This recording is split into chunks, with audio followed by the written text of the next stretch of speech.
Alors tout le monde vous ment. Créer une entreprise, c'est comme avoir un enfant. Si vous pensez que c'est compliqué, vous avez tout faux. Et si vous pensez que créer une entreprise et avoir un enfant, c'est encore plus compliqué, vous avez doublement faux. Il y a 3 mois, ma fille est née et au même moment, je sortais le premier épisode de ma série sur le quick commerce qui a fait pour moi un carton, 22 000 vues. La suite, une vidéo encore plus travaillée, plus recherchée, pour moi plus aboutie et meilleure. Résultat, 300 vues. Pourquoi? La même question se pose quand je vois des entrepreneurs qui travaillent 60-70 heures par semaine pour gagner au mieux un SMIC. Pendant que d'autres semblent réussir en dansant sur TikTok ou en vendant leurs audiences. Non, la réponse n'est pas ils ont trouvé leur marché, leur produit est parfait. Non, la réponse n'est pas ils ont plus d'expérience. Et non, la réponse n'est surtout pas ils ont eu de la chance. La vérité est ailleurs. Une vérité que les parents qui réussissent ont comprise. Une vérité tellement simple qu'elle en devient dérangeante. Et aujourd'hui, je vais vous révéler ce secret. Celui qui explique pourquoi des entrepreneurs de 40 ans qui jonglent entre famille, business, enfants réussissent en moyenne beaucoup mieux. Prêt à être déstabilisé ? Il est 1h du matin, un samedi, les rues sont complètement désertes et je suis encore dans mon restaurant en train de travailler. Ça fait 18 mois que j'ai ouvert, 18 mois que je travaille 90 heures par semaine, 18 mois d'insomnie, 18 mois à voir les avis de mes clients augmenter jusqu'à 4,8 sur 5. Et pourtant, chaque mois, je perds de l'argent. Cette histoire, ce n'est pas juste la mienne, c'est celle de millions d'entrepreneurs qui travaillent en moyenne 60 à 70 heures par semaine, la moitié qui gagne à peine 2000 € et 1 sur 5 qui gagne moins de 1000 €. On devient entrepreneur pour gagner de l'argent, mais surtout pour se sentir libre. Et pourtant, dans la grande majorité des cas, ce sont plutôt des chaînes qui s'attachent à nos chevilles. Et puis, il y a l'autre partie, celle où l'herbe semble plus verte, voire dorée.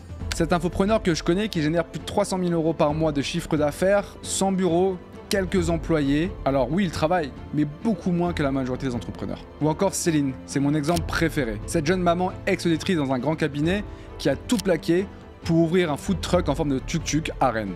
Je vous ai d'ailleurs raconté son histoire dans cette vidéo. Elle ne travaille que le midi, elle a du temps pour son enfant, et maintenant elle a lancé une offre de traiteur qui cartonne. J'ai aidé de nombreux entrepreneurs, j'ai travaillé avec des grandes structures, et au fil de mes analyses, il y avait des hypothèses qui se dégageaient. Elle semblait aussi robuste que le dernier cadeau que ma fille m'a laissé dans sa couche. Alors j'ai fait ce que tout bon entrepreneur ferait, j'ai investigué pour trouver des solutions.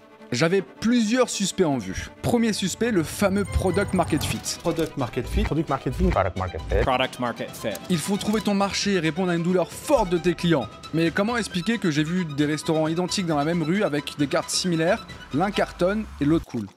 Deuxième suspect, l'innovation. Soit disruptif qui répète mais Céline et son tuk-tuk, il n'y a rien de révolutionnaire et pourtant elle cartonne. Troisième suspect, le temps investi.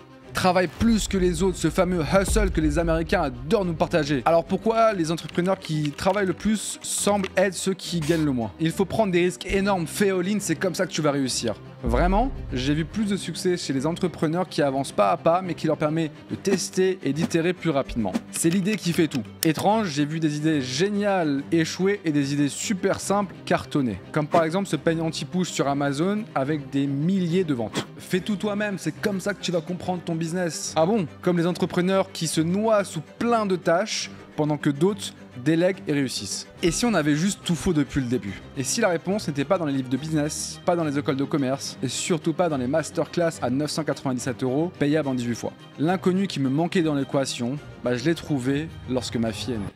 Comment devenir père m'a fait entrer dans une nouvelle dimension. 3 mois que je suis père, 3 mois d'un MBA accéléré en gestion de crise, négociation et optimisation du temps. Sauf que contrairement au MBA à 100 000 € l'année, là j'ai vraiment appris quelque chose. Premier cours, la survie. Avant, je passais 2 heures à optimiser une slide sur un PowerPoint ou un email. Aujourd'hui, je change une couche d'une main pendant que je suis au téléphone avec ma femme pour savoir ce qu'on va manger ce soir. L'efficacité n'est plus une option, c'est une question de survie. Deuxième cours, les priorités. Avant, je jonglais avec 15 projets en même temps. Et depuis, quand bébé pleure, tout le reste peut attendre. Et bizarrement, le monde ne s'écroule pas. Troisième cours, l'essentiel. Avant, je voulais tout contrôler, tout optimiser, ce fameux perfectionnisme. Je me disais même avant la naissance de ma fille que j'allais pouvoir organiser les heures de son biberon, de son sommeil sur Excel et tout allait être bien cadré. Depuis, elle fait ce qu'elle veut, quand elle veut, et j'ai compris que le parfait, c'est juste l'ennemi du fait. Et c'est là que ça m'a frappé. Les parents qui réussissent ne sont pas meilleurs en gestion du temps. Ils ne sont pas plus organisés et ils ne sont pas plus intelligents. Ils sont juste forcés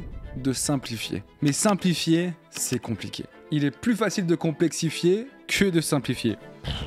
Et si on revient à nos suspects du début, le product market fit. Les parents ne cherchent plus la solution parfaite, ils cherchent celle qui fonctionne maintenant. L'innovation, un bébé se fiche complètement de votre proposition de valeur unique. Il veut juste manger, dormir et être changé. Le temps investi, les parents n'ont pas plus d'heures dans la journée que les autres. Ils sont juste forcés de se concentrer sur l'essentiel. Et c'est pour ces raisons que je change la direction de cette chaîne. Le food business m'a appris quelque chose de crucial. Ce qui tue les entrepreneurs, c'est pas le manque de connaissances, le manque d'envie, le manque de travail, c'est la complexification. Regardez mes vidéos YouTube. Celles sur lesquelles j'ai passé des heures de montage, 300 vues. Les plus simples, souvent des cartons. La leçon dans tout ça, la qualité vient avec le volume. Et le volume vient avec la simplicité. Aujourd'hui, je délègue mes miniatures, je simplifie mon montage, et devinez quoi ? Je vais pouvoir sortir beaucoup plus de vidéos et m'améliorer. C'est comme en cuisine. Vous savez, ce qui fait un grand chef, c'est pas ses 50 ingrédients, c'est sa capacité à sublimer les plus simples. Et c'est pareil en business, on complexifie tout. Nos offres, les clients veulent des choses simples. Plus de temps, plus d'argent, plus de statut,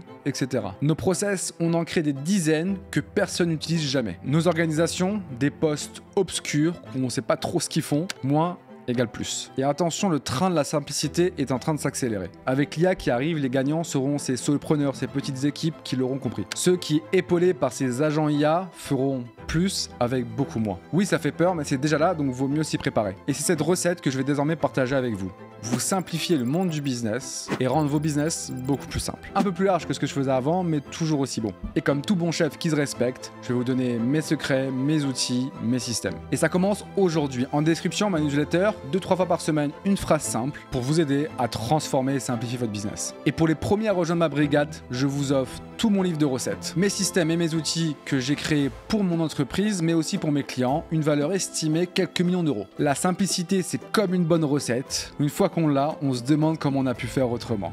La bise.